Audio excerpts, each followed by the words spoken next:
Амгинский район не остается в стороне и оказывает помощь мобилизованным. Так, в районе с 27 сентября работает штаб. Там волонтеры собирают гуманитарную помощь, психологи оказывают необходимую психологическую поддержку, юристы работают по вопросам возвращения ошибочно мобилизованных. Организации и предприятия всех наследов активно приносят вещи первой необходимости, бытовую химию и непортящиеся продукты.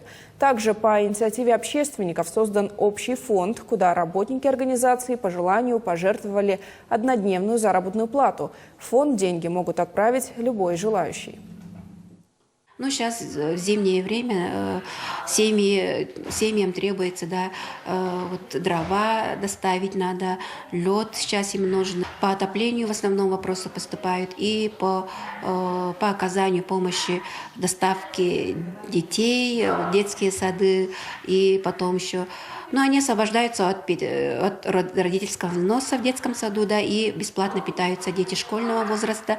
Ну и сейчас разрабатывается порядок насчет отдыха, бесплатного отдыха в летних лагерях.